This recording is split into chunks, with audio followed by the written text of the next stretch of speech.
What you are about to hear is highly classified. Pay attention and listen at all times. And most importantly, remember, the next time you find yourself running for your life from a savage, fierce, wild animal who's looking to tear you limb from limb, stop to help it in hopes that it will come back and help you in the future, because that makes perfect logical sense. Ladies and gentlemen, you are now entering Zone 4.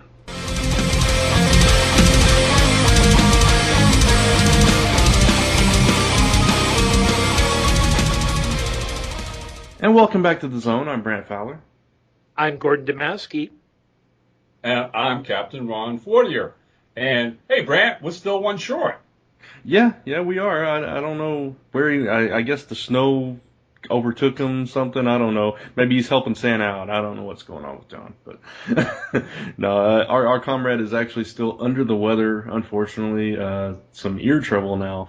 So, but he does promise that he will be here for the big 300. So we're looking forward to getting him back with us. By all means, send him some well wishes, please, and chicken soup. Get better, John. Yeah. All right, so real quickly, we should mention we are proud members of the Comics Podcast Network. You can find us each and every week on comicspodcast.com, and a bunch of other shows are over there as well, so find us there or anywhere else you can find us. So there you go. So Gordon, most likely you'll find us shopping in the malls. Right, exactly. So Gordon, unfortunately you weren't able to join us last week, but I understand you've got a comment about something we talked about. Right. I know at one point during the podcast, the two of you mentioned James Franco and Seth Rogen, and I just want to say for the record, James Franco and Seth Rogen are two reasons why I oppose the legalization of marijuana. That is all. Very valid concerns there. All right, yeah. Oh, there's an argument. I just had to put that out there. Yeah. Had to put that out there. I think we're all in agreement on that one. Yeah, man. Oh man. Yeah, I forget who I was talking to, Ron, but I was talking to somebody that listened to the podcast. It might have been Lisa, and whoever it was, they were really surprised that your wife thought that movie looked funny. It's like, really? Hey, forgive the poor lady. You know what I'm saying? You know, she doesn't. She know can have a lapse. We all have guilty pleasures. Let's be honest here. You know. Yeah, and I was particularly upset because I am a fan of Epic Mealtime, which is a YouTube show where they do all sorts of large, high-fat, high-calorie recipes that involve bacon. Mm-hmm. And, of course, who do they have as guest stars? Mr. Franco and Mr. Rogen. You should be ashamed of yourself, Epic Mealtime. You are bad. No, bad. Pandering. Oh, that is bad, yes. Anyway, moving on from Franco and Rogen, please. Please, fast. Yeah, did you guys catch the mid-season finale of Agents of S.H.I.E.L.D.? Oh, totally. And, boy, they threw us a curve. Because, I mean, you got to give ABC and Disney and everybody else involved with financing this thing. Because, I mean, obviously, a lot of this was filmed on location, which are absolutely gorgeous. And you can see big bucks were spent in doing it. And, as is fittingly appropriate for a mid-season replacement, where a lot of things were going to happen, it was pretty much a two-parter. And, hey, right off the bat, loyal, Legionnaires, spoiler alerts here, okay? I mean, These things have come and gone, and we're going to talk about them. They ended the first part of the finale with us believing that Mac was gone. Right. Only to end the actual finale with us losing somebody else for real. Yeah, and I was really upset about that. Oh, you and me both. Are you kidding? I was totally bummed out. Yeah. It's one of those things where, as a fanboy, you love certain characters and you're their fans. And I mean, this character appeared in the premiere season and was developing absolutely great, all this good stuff. And they killed him off. And there's as much as the fan in me, went, no, watching this, the finale and everything. The other part of me as a writer was, wow, props for doing that. Props for having the balls to say, this is life and death struggles. There are evil in the world. S.H.I.E.L.D. fights evil, and sometimes we lose one of our own. Yeah. Yeah. Wow. It was very surprising. It was a nice little swerve, and you knew when this character got stuck in that chamber, something was going to happen. You just didn't know what, because obviously he wasn't going to be affected like the other two. But yeah, I was still kind of hoping up to that point that it was going to be okay. But yeah, no, it was very good writing. Any surprises, Gordon? Anything that stuck out to you? Well, I like the fact that certain concepts were introduced in a very subtle and very clever way. I think the season has been, obviously it's a massive improvement over last season, but I think this is one of those shows that I think Marvel's kind of raising the bar for television adaptations as much as it is for movies about comic-related material. Yep.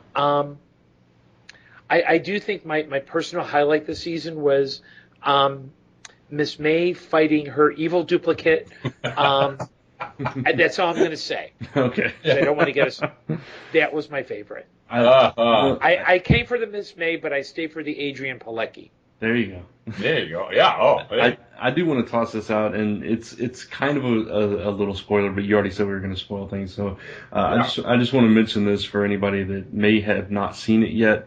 They mention the word transformation, and I'll counter that with Terrigenesis, which is anybody that has any familiarity with the Inhumans will understand, and I thought that was fantastic, especially knowing that there's a movie coming. Yeah. So. Right. And now we know who Skye is. Yeah. Okay. That was a huge. That was so well filmed. Because you knew when that outer shell broke off. Yeah. That she was something else. Right. Okay. And then you had that little special epilogue. Yeah. But the one, the thing that disappointed me though. What's that? Was I White House. I so despised White House. And especially after last, week's show, we saw what he did to Skye's mother. Yeah. All right. And so I was so waiting for her father to rip him to shreds. Right. And Coulson just shoots him one bullet and he's dead. And I went, whoa, that was anticlimactic. This guy's been around since World War II. He's got this elixir in him that's going to make him immortal. And one shot, Coulson takes him out. I was as pissed as Skye's father. That's a good point. Yeah, I was just shocked that he was just taken out so easily after all that, like you said. But yeah. But that's kind of a Whedon trope. Is he sets up one really complicated "I'm going to get you" and then bang by somebody else. Yeah. Yeah. And I don't know how the two of you feel about this, okay? But honestly, Rena has become the one person in the world I hope Skye or May just decks. Okay? She is the cloyingest, most annoying bitch out there, all right? Oh, my God. Yeah, she's very two-faced and very selfish, yes. She's an eel. Consider her back and forth in the last two seasons. It doesn't matter who's in charge. She insinuates herself with whoever's there. Yeah. See, who I think deserved a bullet early on is Ward. I knew you were going to say that. I know they were setting him up to be part of the big bad, but it's like, you know what? Knowing Coulson's character, I would have been like, episode 1, bang, problem over. That said, I love the growth of Skye's character, where she just, as soon as he turned his back, bang, bang, bang. Shot him in the back. Yeah, I loved it. I would go Skye. Yes. Of course, the ultimate insult, that's what you taught me, And I went, yes. Oh, yeah. And the shock on his face, realizing what just happened, that was just priceless. But of course, now he's partnering it up with the bogus May. Yeah. Of course. Great finale. Absolutely awesome season finale. And we can only hope that when they come back in the spring, it's just going to pick up right where it left off. And obviously, all of us have to believe there are some threads that are going to be connected to Avengers Age of Ultron. Yeah, yeah, especially with it comes back in March, which I would be sad about it, except the fact that we're getting Agent Carter in between. Yes. But Yes, yes, yes. but yeah, so I mean that leads up to where it's going to end like right before that movie. Right. So they're going to be playing it up. You know, there's going to be all kinds of, like I said, plot threads that are going to work their way into the Avengers movie. And hey, speaking of that, if I can segue a little bit, Yeah. did either of you guys pick up Guardians of the Galaxy on DVD or Blu-ray this week? I actually was fortunate enough to get a It's screener review copy. Yeah. And I read your review copy. Yeah. Real nice review, Brand. Thank you. Yeah, nice job.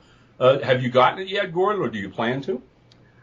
No, I haven't gotten it yet. I was too busy watching my Doctor Who Series 8 review DVDs. Ah. And let me just, I'm actually planning on writing it for the site, but let me just give you a heads up right now. Do not listen to the commentary on Robots of Sherwood, which is the big Robin Hood episode. Yeah. The director is the most boring individual on the frickin' planet. Literally, it's, I've listened to commentaries on Criterion discs with art films that were more lively and engaging. That's all I'm going to say. Oh. Now, see, that's happened to me once or twice in the past. Real quick, just to tell you guys that, too. Every now and then I've put in a disc that I especially love. And, you know, I'm listening to you talk, Gordon, because it makes it's like the biggest shock in the world when it's either a film or a TV series, an episode that was fast-moving, humorous, lots of action, and you put it in with the commentary track, and the guy just talks like this, and we did this, this scene, and you're like, what the hell? It's worse than having teeth pulled listening to those kind of commentaries, all right? It's like somebody kicked this guy in the butt, you know? Jeez. Anyways, going back to Guardians of the Galaxy real quick, the reason I wanted to bring it up was there is a sneak segment on Age of Ultron. On the disc, which I know your review copy didn't have any features, right, Brant? That's correct. Yeah. Right. This one has like a maybe I want to say 7 or 8 minute little promo where Josh Whedon talks about all the different locales they went to film this one, how Marvel, the studios were behind it, and how the ante's been up. And as he's talking, you get all kinds of different clips, and we see a whole lot more of the Scarlet Witch and Quicksilver. Nice. Yeah, it's a nice little bonus on the disc, and only just whetted my appetite for the film, believe me. Yeah. Yeah, I'll eventually be able to see that. Someone I know is likely getting a copy, so. All right. Yeah. Okay, hey, aside from Agents of S.H.I.E.L.D., there were 2 other major mid-season finales this week. Both of them with huge wrap-up episodes. Of course, I'm talking about The Flash Tuesday night and Arrow Wednesday night. First of all, The Flash. Now, if both of you saw it, I need your help. Because I have partial hearing in my right ear. We watched the whole show. It's absolutely phenomenal. The Reverse Flash showed up, blah, blah, blah, blah, blah. The end, Professor Well goes into his secret room. He hits a button, and he's holding this, like, gizmo, this chest piece. And he opens it up, and there's the yellow Flash outfit, and he puts the gizmo over its chest and says something which I didn't decipher properly. It was Merry Christmas. Is that what he said? Yes. Thank you, Gordon. So we're still left hanging, aren't we? We are. I mean, in the episode, the Reverse Flash kicked the stuffing out of him. Right. So, on one hand, that says he's not the Reverse Flash. But then again, what's he doing with that costume? Right. Question upon question upon question. And I love that because it's like, okay, we got a reveal, but we didn't really. When we don't know, and it keeps you hanging, and it makes you want to come back and find out exactly what's going on. I love it. Oh, I was so pulling for Barry to come back, but boy, the Reverse Flash did kick his butt, hands down. Wow. Oh, yeah. He was so much faster, and just he was like, we've been doing this for a long time, and it's really well written, really well paced out. Okay, Episode. Gordon. Is Wells a good guy or a bad guy? What do you think now? I know we don't have enough information for a clear-cut answer. But what's your guess? Here's my guess, and it's going to be a little complicated. I think Wells is going to turn out to be a bad guy, but we are in the process of seeing him become a bad guy, because what we know is, okay, that we know at some point he went back in time to develop this super particle accelerator. Mm-hmm. Part of traditional Flash lore has been, with the initial Reverse Flash, he had a device that absorbed speed powers from a Flash costume. Mm-hmm. So I think, and we also know that with this show, time travel's involved. So I do think that, Wells is the Reverse Flash, but Wells is not his real name. It's like he knows enough about future history. He's from the future. He knows enough about this local history to kind of pass through. But I do think he's, and I'm probably wrong, but I do think they're setting him up to be the Reverse Flash. Now, let me add this. There was the whole scene where he didn't harm Eddie. Now, I thought he was going to be like the original Reverse Flash, but is it possible now that he could actually be Eobard Thawne and Eddie's like his great grandfather or whatever? Well, that's how it worked out in at least some of the Mark Waid stuff, was that there's a setup that there were the Allens and the Thawnes, mm-hmm. and that Wells is Eobard protecting Eddie, because without Eddie you don't have Eobard. Right. So that's a perfectly good call. Yeah. Very interesting. Either way it goes, Yeah. All right, anyways. And you know what? And I realize what channel this show is on, mm-hmm. right? But both my wife and I just totally groan at the whole Barry telling Iris he loves her, when it's now a moot point. It's like she's already moving in with her boyfriend, Eddie, all right? And the whole thing... And now he's going to tell her because, that's what you're supposed to do. It's like, Valerie looked at me. She goes, yeah, way to go. She goes, that's most guys, Ron. They make you miserable. All right. She said, men are stupid. All right. He could have told her at the start of the season. He could have told her any time, as they're growing up. No, he waits till she's committed to another guy. She says, you men are morons. She was not happy with that scene. You understand? Honestly, I think in reality he wouldn't have told her, just to let her, if he really cared about her, right? Let her be That's happy. It. Yeah. There you go. That's the logic. He'd have kept his big fat mouth shut. I agree with that. But in the soap opera world, no. Yeah, they got to add that little hint of drama in there. Yeah. Oh yeah. So now every time she looks at him, she's just have this heartfelt, look of like, oh, what I missed or whatever. Jeez, give me a break, all right? God. Kill her off, too, all right? Let's just get back to the action. Let's not kill her off. His future wife's there. Hey, now, see, killing somebody off. Isn't that a great segue into the last episode of The Flash? Segue? You mean Arrow? Yeah, excuse me. Okay. Yeah. Okay, time for another coffee over there. Yeah, the Arrow. Yeah, but we should mention one other thing in the Flash episode. That is a great segue, but we should mention the appearance of a certain other character. Okay. Firestorm. Yes. Oh. Yes. Yes. Which the one just clean cut Yahoo moment in that episode. Yeah. When he zaps the Reverse Flash, all right? And everybody turns around and it's Firestorm. I'm like, Yahoo! Finally. And he flies. Yes! Yeah, he flies off and says, don't look for me again. I love that. In that bit when he was telling her and Cisco, I'm not Ronnie? Yeah. Maybe he's not. Maybe he's not. Maybe he's Stein. Yeah, exactly. Yeah. Look, we'll get into this when we talk about Arrow. But, man, if DC Warner Brothers is really smart, they could be creating a whole new universe here. Mm-hmm. Because if Firestorm, and as the three of us know, is a fan favorite, right. If they develop Firestorm properly, all right, for the rest of this season, bring him back, et cetera, that, he has the potential of his own series as well. Yeah. Easily. I could see that. Yeah, I mean, because I mean, you're setting up a base here. I mean, they do Arrow for 2 years, and they launch a spin-off in one of the most successful shows on television in the last 10 years, The Flash, Right. who now is creating other possible spin-offs. Yep. Yeah, like I said, who knows what the next 4 or 5 years are going to bring? But if Warner Brothers is very judicious in how they do this, all right, there are potentials for other really great comic book series. Yeah, I absolutely agree. But going back to your segue, yeah, that was quite the finale for Arrow as well.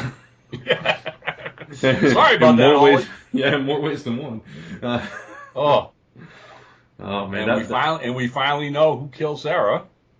Yeah, which honestly, somebody, I forget who it was. I think somebody told me that they actually had that theory for a while now. I think it was somebody from Comic Frontline, and I was like, I don't know about that. But as it started breaking down this episode, I was like, oh, well, yeah, they were right. Well, yeah, because if nothing else, it underlines what a rat Merlin is. Right. Yeah. Oh, yeah. I mean, because he's caught smack dab in the middle now. Right. How did you guys feel about Ra's al Ghul? It's like, go ahead, Gordon. I'll let you go first. Well, I really, the way I kind of had to dismiss it in my head was Ra's al Ghul is not a person; it's a title. I kind of felt that he did not fit. And it's not just about. I mean, Ra's al Ghul first has always been portrayed as more of a Arabian/Asian character, and I just didn't think it fit at all. I think they hired him mostly because he's a big beefy guy who could beat people up, but I was never sold. Okay. Right. That's where I've been uncomfortable because every time he talks, I mean, am I detecting a slight British accent? It's Australian. He's an Australian actor. Well, there you go. Which is just totally out of sync with the character that Denny O'Neil and Neil Adams created. Right. Right. I've always seen him as this as Gordon says, a Eurasian. I mean, with some Asian blood in him, someplace. Okay. I mean, you would think. So this guy just comes across to me as an odd duck kind of choice to play the character. And when he talks, he can't completely lose that Australian accent. So it's a bit jarring. He doesn't seem menacing enough to me. Let's put it like that to start with. And the fact that he beat Ollie so easily. I mean, after we watched Ollie, now this is season 3. It was like, so what'd you do? Mail it in? I mean, come on. I was watching that fight. It was choreographed, all right. But Ollie's a much better fighter than what we saw in that display. I'll agree with that. Well, let me maybe throw in a twist or a different perspective. One of the themes of this half season has been a person can't operate under two names. Ollie's been struggling with, am I Oliver Queen or am I the Arrow? The whole Flash Arrow thing was, it's your humanity that's seen him through. So I'm wondering if he deliberately threw the fight just so that he can go, okay, well, the blood debt seal, they're not going to come after me. Now I know who I am and I can operate better. So I don't think it's a question of he lost because he didn't try. I think he deliberately knew, hey, look, in order to sell this, I got to have to make like I'm dead. Yeah, and that's not out of the ballpark for Green Arrow as a character. I think he's done that several times. It just kind of fits his character. So I could totally see that. As far as Ra's al Ghul, it seems like they're more going towards the Liam Neeson version from the Batman films than the comic book version. Which, okay, I mean, it's not the race that we know like from the animated series, which was a fantastic portrayal of the character. Yep. But I did appreciate the unwavering confidence this guy had when he was facing him. Like, there was a line between the two where Oliver said, you've killed your last person, and he just calmly said, no, you've lived your last day. And it was just, there was no doubt in his mind. I thought that delivery was really good. Mm-hmm. Yeah, but I think this is what Ron and I are latching on to is when you're portraying a character like that, you expect him to speak at least in a very refined manner, if Sure. not a specific accent. But there are times when he spoke, I literally, if you do it well, you get the proposition, which is this great Western that's set in 1850s Australia. You do it the wrong way, and you think Crocodile Dundee. And I kept thinking Crocodile Dundee. Wow. I didn't get that. But I can understand what you're saying, yeah. Yeah, it was just a little jarring. Okay. I never quite bought it.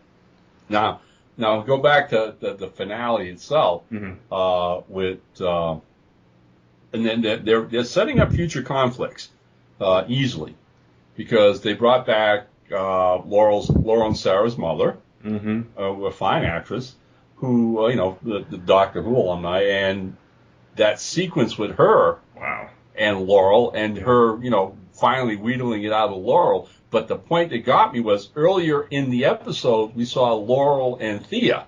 And when Thea found out, and obviously because she really doesn't know, right, which is the villainy of what Merlin's done, all right.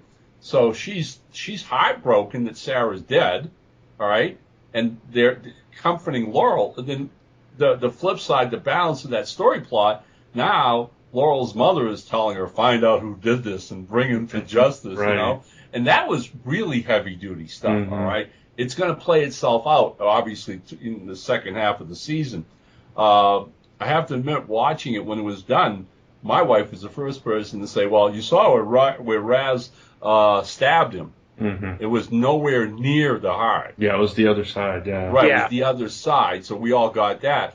But I don't know if either of you have seen this or not, but there were a few news items online this past week in regards to the next, the second half of the season and Arrow and what they're going to be doing. And somebody let the cat out of the bag that we are going to see the Lazarus Pit. Interesting. So Ollie may be dead. Yeah. If you caught that one trailer at the end, and I'm betting good money it's the Oriental gentleman that was his friend. Yeah. Lands on the ledge where the body is.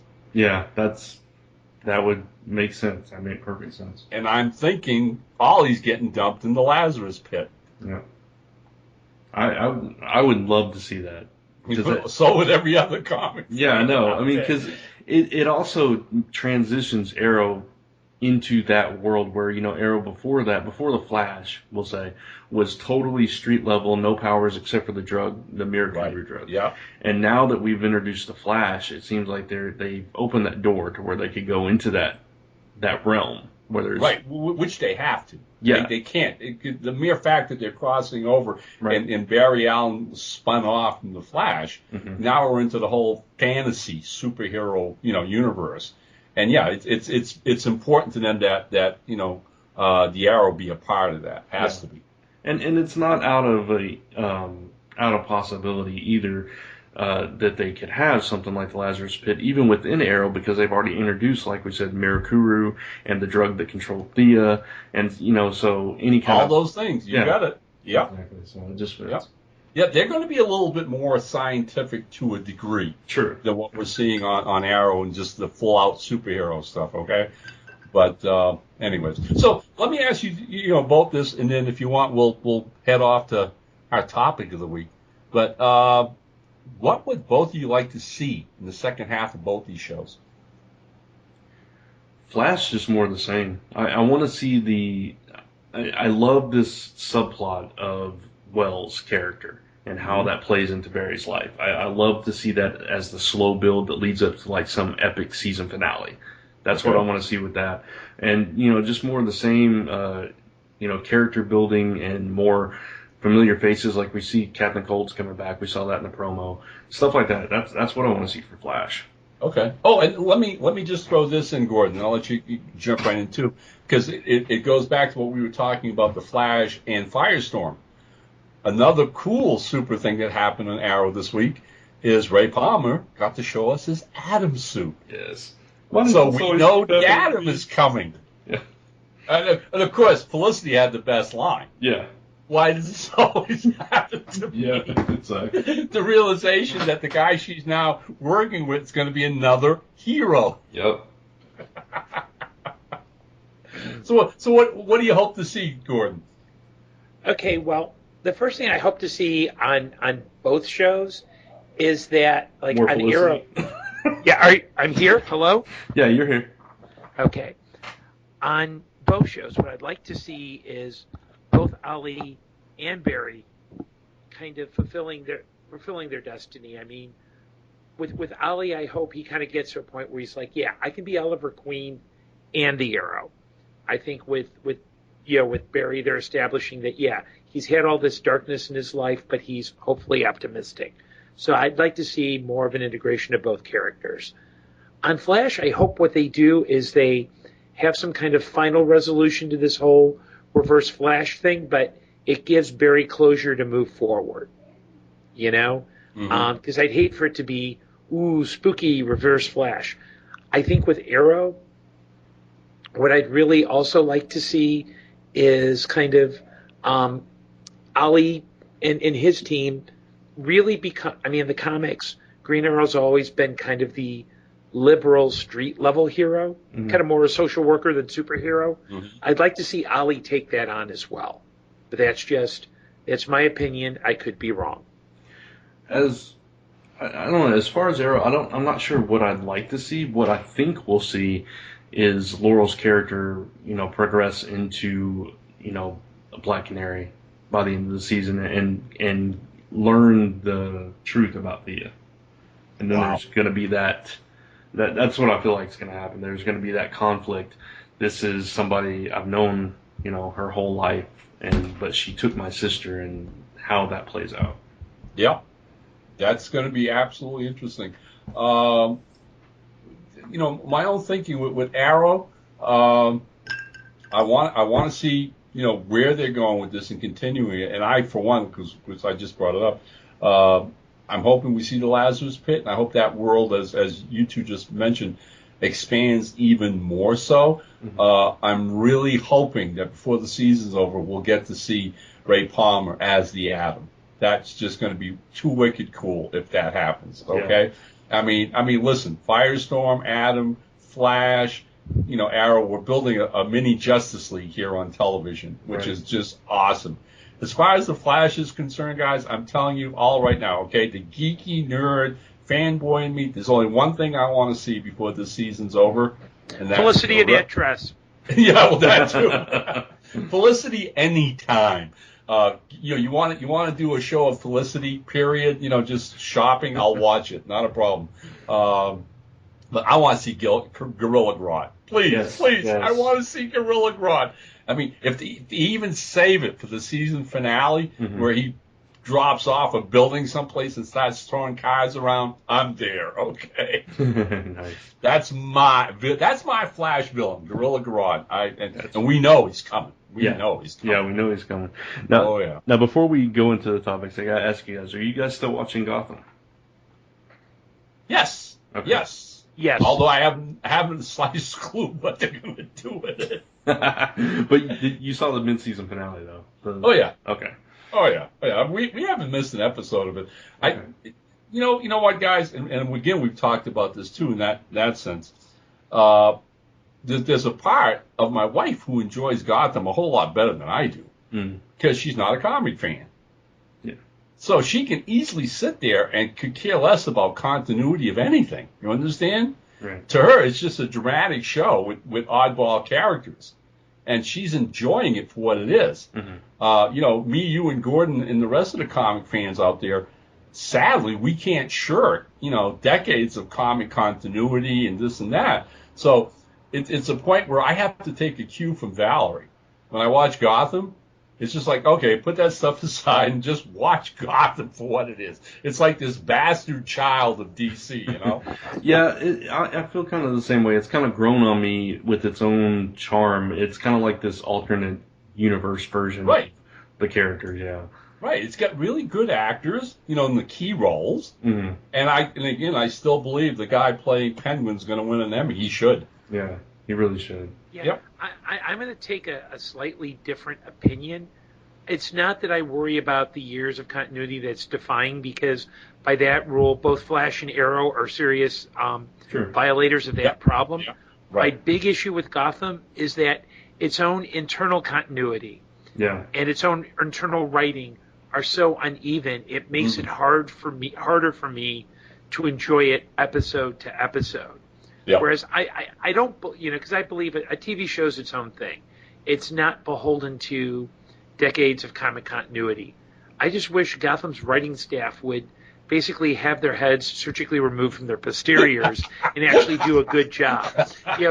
Get rid of the Fox executives telling them what they should write, and just focus on doing the best show possible. Yeah, I agree. It does still feel like every episode is its own thing, and that has got to be fixed. It's got to be more fluid. Right. As passengers on this train, we'd like to know it's staying on track. Right. Please. But, honestly, I didn't mind the Bruce and the Cat scenes this time. I don't know why, but, most of the time when I see Bruce's character on there, I'm like, we need to see less and less, as we talked about many times on the show. Right. But that particular sequence I thought was really well done for what it was. Yeah. Agreed. And the young lady playing Cat is doing a really great job with the role. Yeah, I really like her. Yeah. So. Okay. All right, so it's topic time. Topic time! Yahoo! Topic time! It's topic time. All right, so a few weeks ago, we talked about 2 Dynamite Entertainment books. They were #1 issues, and we decided to take a look at the second issue of both of these titles this time. So we are talking John Carter, Warlord of Mars, and Lone Ranger. I forget the subtitle for that. God. I know there is that one. Is something or something? Vindicated, that's it. There you go, Vindicated. See? Yeah, sorry about that. So, which one do we want to start with? Pick one, Bam. All right, let's start with Lone Ranger. Okay. And, Ron, why don't you kick us off here? Okay, hey, look, I like the first issue of this series a lot, and I have to admit, I am still enjoying it. I think it's a lot of fun. I think the pacing is very good. There's a real nice balance of action and story in this, and of course, the counterplay with you suspected in the first issue, the sheriff's antagonism towards the Lone Ranger and Tano being involved, because they were actually brought into this whole mess by a local rancher who, at the end of the first issue, actually died trying to save the Lone Ranger. So there's always this, what's with the sheriff? And as you read the second issue, that plot continues and now starts to get heightened, as it should, all right? There's something more going on here than this guy's bruised egos or whatever, which leads up to, a non-too-surprised climax as the story continues. What I find as fun in this particular Lone Ranger story is his dealing with the Irish girl. And that, to me, offers up a lot of humor. Again, as I brought up when we first reviewed issue #1, this Dynamite Lone Ranger is a whole lot younger than what most of people my generation were used to seeing with Clayton Moore in the television show, who was well into adulthood when he played the part. This Lone Ranger, the Dynamite comics, is probably in his early 20s and at one point, and I loved it, Tano basically says, "You haven't had much experience in this." Yeah. He asked him flat out, and we all know he hasn't. So dealing with a very attractive, girl that they even end up saving at one point, it's nice watching John Reed, all right, fumbling around dealing with some beautiful young lady who's attracted to him and how he's going to handle that. Now, that's what I think of the story. For the most part, I like the art in this a great deal, and I really like how Tano is drawn. But look, guys, okay, I have just one nitpick, and it bothers the pee-jabbers out of me with this series, all right?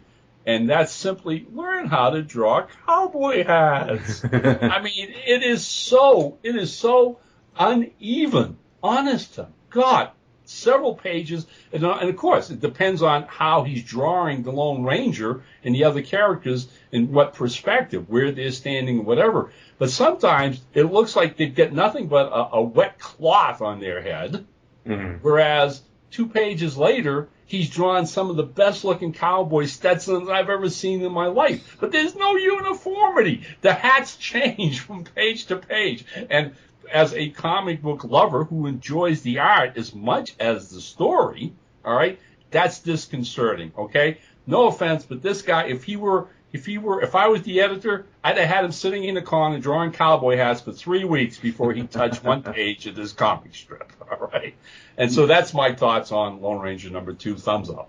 You know, honestly, I didn't catch that on the hats, and I'm looking back through it now, and I can see it. So thanks, Ron. You ruined it for me now. I'm joking. Oh, look, a broken window. Yeah, right. You know, I have to slightly disagree with you here. The first issue, I think I was more in line with you. I enjoyed it, and I understood the youngness of the character. In this one, I felt like it was a bit much with the bumbling around with the girl, and I thought it was a little bit too much narration as well. So both of those things kind of took me out of it a little bit. Overall, I still enjoyed it, but those two things just kind of are sticking with me for some reason. Okay. And but overall the art was pretty decent. The dialogue was I love that scene with Tonto about the experience as well. So yeah, I'm liking where the story itself is going. Those two things I think they're just going just a little bit too much with it. That's it.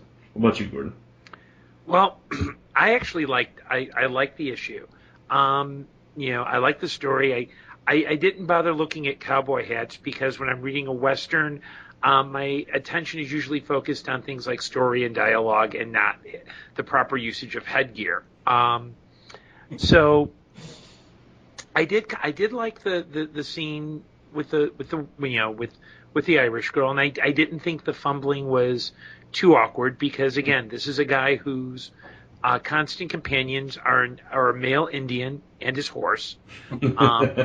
So that did not bother me. I think the plot went along at a pretty good clip.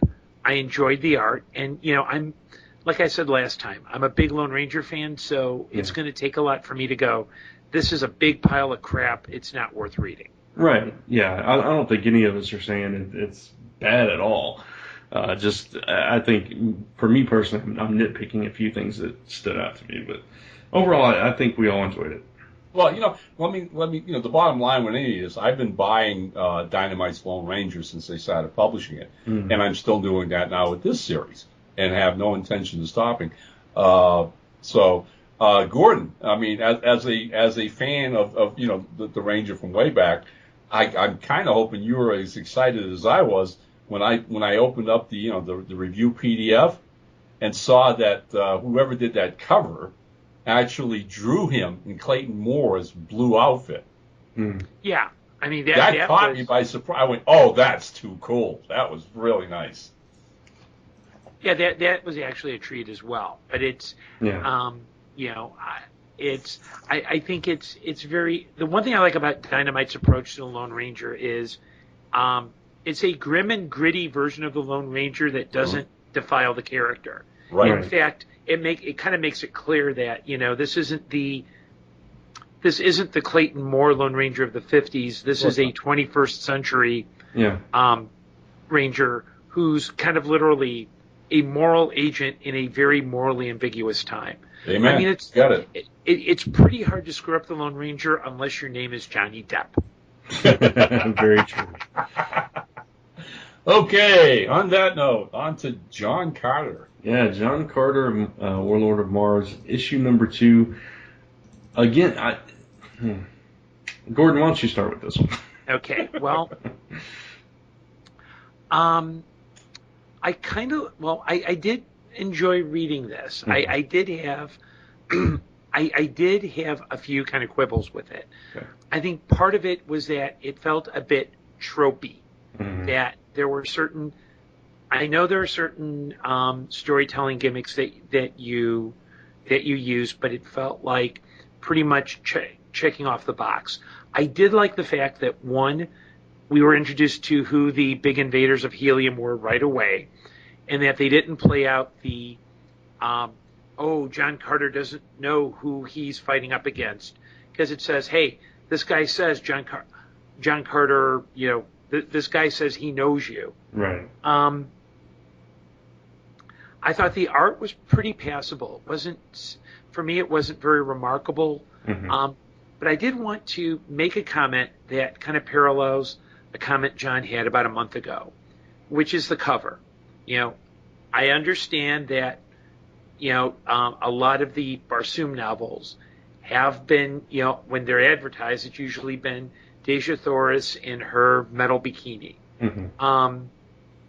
I also understand that, look, I'm not against pictures of attractive women. I mean, if this had Felicity Smoke on their cover, I would buy it. But this particular cover, I had similar feelings to this cover that John had to the last cover. It kind of felt like not, hey, here's a picture of a pretty girl. It felt like we don't have enough. We don't have enough faith in the story. So let's throw a cover that kind of pushes the boundary. Yeah. And let's not forget, Dynamite actually got in trouble with the Burroughs estate for how they were portraying their characters. We only got on our review PDF one cover, and there's 4 alternates. So I think this is I'm tempted to say it's the Bart Sears cover, but I may be mistaken. Actually, I think it's the Ed Benes one. Okay, yeah. Which makes sense, yeah. Yeah, I mean, it felt a little too much, but I think it's not to be a prude. It just, it may just be my own particular quirk. I just, I didn't think it was bad, but I did feel it was kind of a little too by the book in many ways, if that makes sense. Yeah, no, I agree with you on that. I think the cover was, it was blatant this time that, oh, here's Deja Thoris, and oh, this other stuff is in the book too, kind of thing. And it was just, I agree, it was a little bit too much. Well, I mean, my immediate thought, guys, when seeing the cover, when I pulled it up, was, ooh, Barzooms. Very true. Come on, please, okay? I mean, hey, look, they made a movie, Mm-hmm. all right, and had a gorgeous actress playing the role in some skimpy outfits, but done with taste. Right. All right? I mean, none of that was so overt in a flesh and blood human being. Right. But when we do a comic cover, we gotta give salacious pinups, so people will even want to pick it up. Give me a break, all right? I mean, it'd be nice to think that maybe there would be girls out there who would like to read John Carter and Deja Thoris's adventures. Mm-hmm. Wow. Yeah, no, I agree. As far as the story for me, I thought it was okay. I agree with you, Gordon, that I appreciate that they didn't keep that secret too long of who he's going to be up against. And I like that whole scene where he's fighting some of the guys and showing how he's kind of superior as well, because it shows you what kind of a threat he will be to John Carter later on. What I didn't care for was the white ape thing, and I'm not familiar with how the white apes were in the novels because I haven't read them. I've only seen the movie, so obviously the portrayal is very different from the movie. Yeah. Here, and I don't know. It seemed too cartoony for something like that to happen for me. For him to, he's befriended the mindless beast and now he's his friend and he's going to come rescue him. And it felt like a Saturday morning cartoon from the 80s. That took me out of it. Yeah, it's the trope. It's the trope of, if I help, think of it as Androcles and the lion. I help an enemy now, that enemy will at some point come back and help me later. Right. And it wasn't bad. It just felt like, and plus, from reading the one book, the white apes were just kind of generic, hey, look, wild animals that might hurt you. Right, exactly. So. Well, in the Barsoom books that I've read, and I, I'm going back to, decades now, when I was a teenager, I read mostly all of them, okay? And the white apes are animals. I mean, they're savage animals, right. All right? I mean, they're not cute and cuddly. And, they basically, live as animals live to survive, the strongest of the fittest and whatever. And whatever times Burroughs used them in his novels, they were savage beasts to be killed, right. or they would kill you. So if I may, I got into this issue. Like I said, I pretty much ignored the cover after I scrolled down past it and went, oh, here we go again. Okay, but once I got the first page of the story came up, one of the things that Mars did with this particular issue, which I liked a great deal, and it's something that I try to do when I write. It's not always the easiest thing in the world to do, but he had a lot of exposition that he had to get out in this issue. Okay, he had to really pump up the plot and who's invading Mars and who their leader is and who these other Martians are, et cetera, et cetera.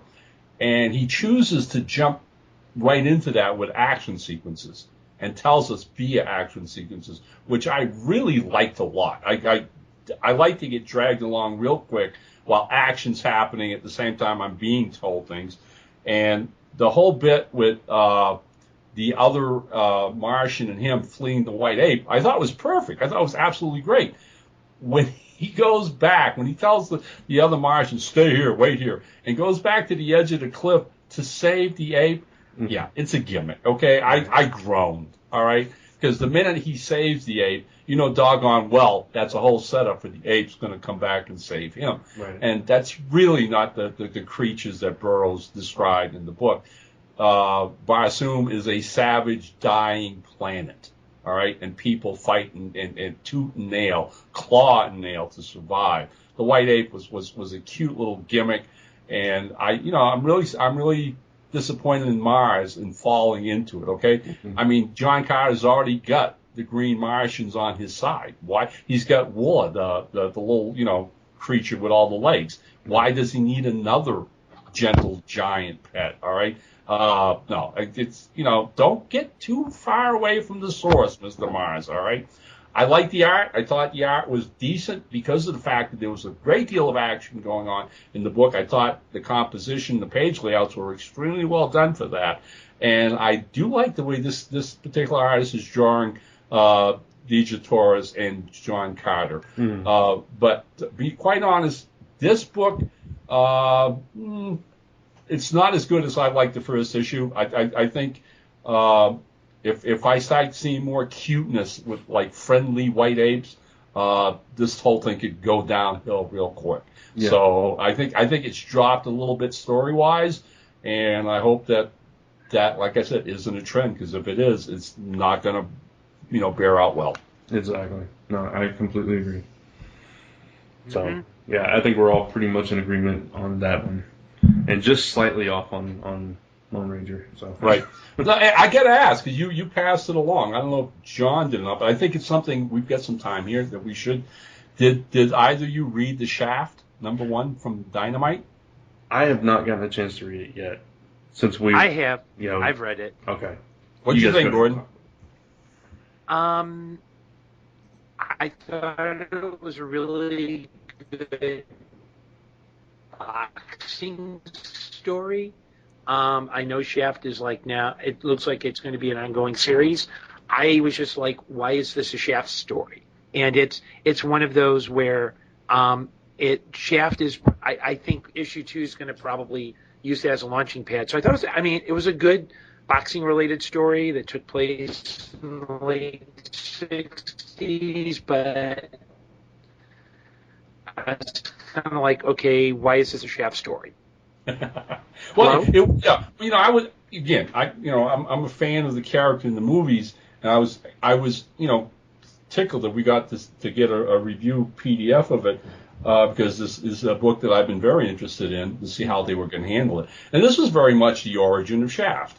I mean, as John alluded to, this isn't Shaft Private Eye that we met in the movies. I think the writers and the artists and the creative team behind this book realized that they had an opportunity to tell us his past, growing up on the streets, being a fighter, getting involved with actual boxing, his tour of duty in Vietnam. All of that, is his backstory. But I really liked seeing it this time, all right? And seeing Shaft as a young man surviving in the ghetto of the big city and what he had to do that. I thought it was extremely well written. I liked the art a great deal. And basically now we have been given, this is who he is. issue 2, I'm expecting we're going to jump ahead maybe 10 years, and we're going to see, the 80s or whatever with John Shaft, Private Eye. So for a start of a series, I think this is an auspicious beginning. I liked it a lot, and I'm going to be very anxious to see where it goes. And I will differ with you on one regard, which is you and I are old enough to know who Shaft is. I think for a lot of younger readers, they may be thinking, "Oh, it's a Samuel L. Jackson character," and I think I think for a lot of people, it's going to be, "Well, who the hell is Shaft?" I think more people know the song than they do the character. Oh, and I think 100%, 100%. Yeah. And if you're going by, does this it introduces a character named Shaft, and I think it's is it an origin, quote unquote? Yeah. I'm thinking though it feels more like a standalone than it does part of a series, is all I'm saying. Okay. I'm sad to say I've only seen the Samuel L. Jackson movie, but I was familiar with who Shaft was before that. I just hadn't watched any of it. But. Yeah, the Jackson movie I know. Is a lukewarm version of the original. Let me tell you right now, yeah. okay? Was it Richard Roundtree? Is that Yes. Okay. Yes. Yeah. So. Yeah, and he was great in the role. It was the time for it. It was absolutely a phenomenal. They made 2, as I recall. They did Shaft, and what was the other one? The sequel was Shaft Goes to Africa. Right. Yeah, and they're great. And then there's also Shaft's Big Score. Okay, good. That's the one I forgot. So yeah, but no, great films. And hey, you know what? If nothing else, if this comic does nothing else but excite young, readers of all races to know who the heck is Shaft, hey, go to your local video store or whatever, go online, YouTube, go find the Richard Roundtree Shaft films. Okay, they're actually worth watching. They're great films. So there you go. Yeah. And just remember, watch your mouth. Yeah, yeah, probably.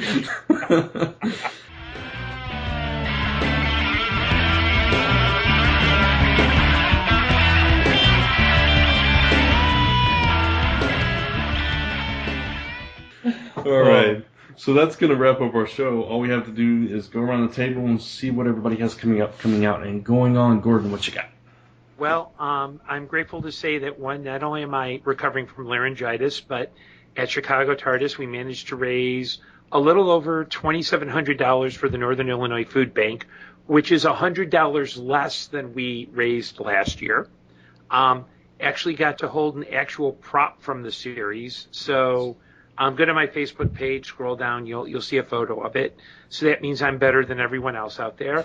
And other than that, I've got a couple of writing projects that I need to finish up, and just kind of gearing up for next year. So there you go. Cool. Awesome. Hey, good. Congratulations on what you guys do, Gordon. I think that's noble and good for you, okay, in the community. So bravo. Yeah. Thank you. And thanks for sending along that report last week as well. Mm-hmm. All right. Ron, what about you? Okay, well, again, because we were teasing and kidding before we started recording tonight, like everybody else out there, I'm running around trying to get last-minute things done for the Christmas holidays and, et cetera, but still finding some time to do some work creatively here in the office. And anybody who checks out my blog at www.airship27.com, today I posted a few little illustrations of several of the comic projects that I'm working on. Rob Davis and I are actually doing a one-shot comic book adventure of the classic pulp character Secret Agent X. And we're having a blast doing it. Rob's art is phenomenal. And this thing, I think it goes approximately 33 pages long. Eventually, when it's done, we'll be publishing it through Rob's Redbud Studios and getting it out there. And, of course, I'll let everybody here know about that. The second comic project that I'm working on, and you guys know about this because I've mentioned it, early last month, I met a young artist from Colorado Springs here in Denver named Barry McLean, and he, myself, and an inker named Paul Frey are actually putting together, finally, Simon Price Private Eye #3. Price for the asking. The story's called Man of Ash. which was written by Bill Gladman and yours truly. And guys, I've already seen the first 5 pages. I mean, it's happening. So hang in there. And once again, when this is done, we'll get Redbud to put it out. And I'm really tickled to see this get finished. I hope Bill's happy with it. He's pretty much gone incognito lately. It's hard to find the man. But anyways, that's the second comic thing. And while I was at the Rocky Mountain Con, I met a young artist named Jason Meets, who does all these great little anamorphic, cartoony type characters and whatever. And earlier this week, Jason posted a picture of a fennec. A fennec is a West African fox. Well, he did it as an anamorphic thing where the fennec literally has a sword and a mask on the top half of his face and is walking through the African veldt. Jason put that out there and said, this is an idea I have for a comic series for little kids. Is anybody out there intrigued and would like to work with me? And that's all he had was the sketch. Go to my Facebook page. You'll see I posted it up there. I love Jason's work. I love that whole cartoony aspect of what he does. So I immediately got a hold of him 2 nights ago and said, hey, I'm your guy, Jason. Please let me work with you on this. So what we've been doing in the last couple of days is exchanging emails back and forth and slowly starting to build a world. And I'm right now, it looks like Fennec's adventures are going to take place in Africa, in this, make-believe fantasy world of anamorphic creatures. And he is going to be this lone wanderer who goes from tribe to tribe, village to village, having all these amazing adventures. So stay tuned. That's happening as we talk. And that's what's keeping me busy these winter days, amigos. Nice. And I just looked at the picture. That's adorable. That little guy. I like it. Yeah, imagine plushy toys and cartoons. Yeah. Okay, there we go. I can totally see it. Seriously, Yes. That's awesome. What about you, Brant?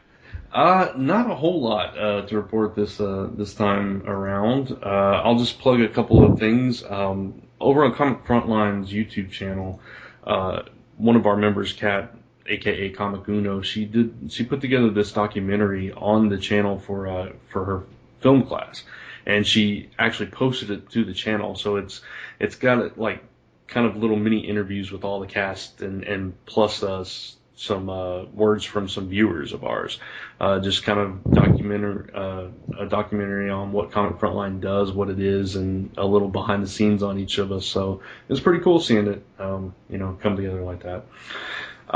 Also, I think I mentioned it last week, Lisa and I have started a new YouTube channel where we're posting just random stuff, unboxings, Vlogmas. We're doing, it's called Where's My Tail?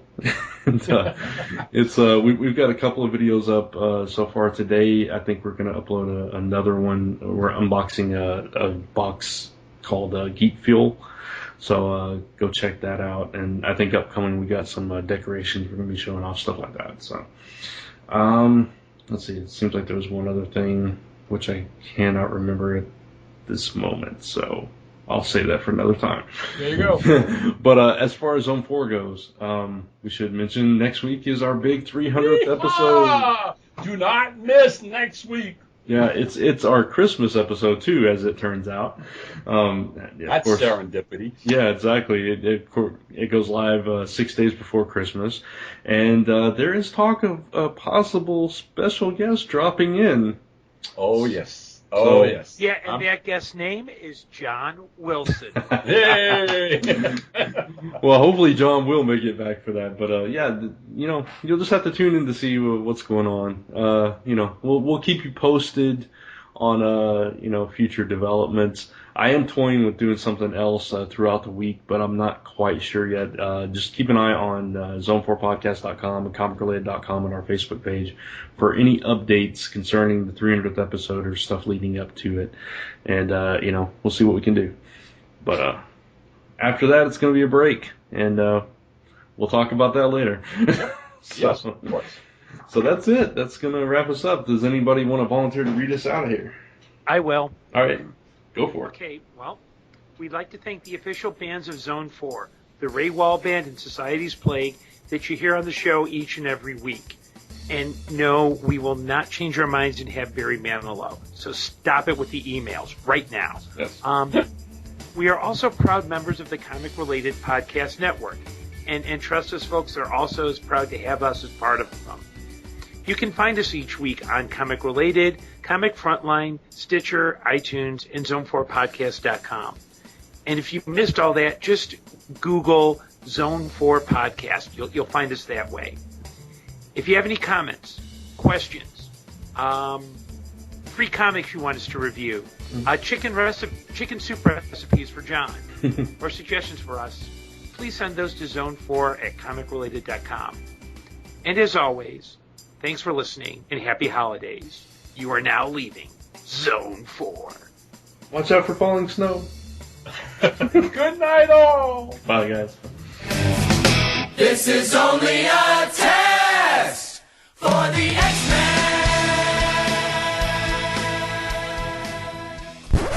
This has been a Gonzo Goose production.